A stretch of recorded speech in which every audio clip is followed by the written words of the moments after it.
आमचा गट क्रमांक 2 आहे आणि स्वाध्यायासाठी आम्हाला प्रश्न आला होता। राज्य अभ्यासक्रम आराखड्यामधील वैशिष्ट्यांचा विद्यालयाच्या प्रगतीसाठी कसा उपयोग करता येईल ते विशद करा। या ठिकाणी त्याची वैशिष्ट्ये आहेत विद्यार्थी केंद्रित दृष्टिकोन,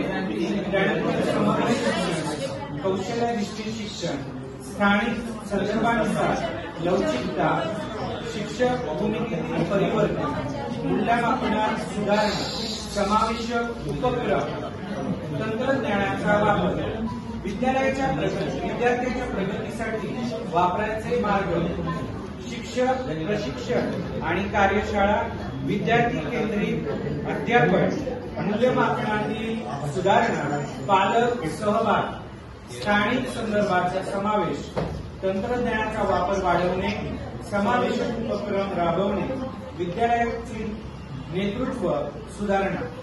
या ठिकाणी प्रगती मोजण्याचे काही निर्देशक आहेत की जे शालेय निकालात सुधारणा, त्यानंतर विद्यार्थ्याच्या उपस्थित वाढ, शिकण्यातील सहभाग उंची वाढवणे, शाळेच्या सहशिक्षण उपक्रमाची गुणवत्ता, समाजातील शाळेच्या प्रतिमेत वाढ।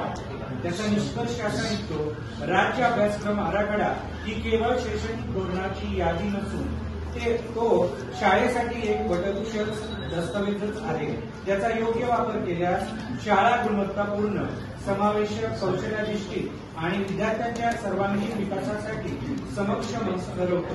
प्रत्येक शाळेने या आराखड्याचे सूक्ष्म विश्लेषण करून स्थानिक गरजेनुसार अंमलबजावणी केल्यास तसेच विद्यालयाच्या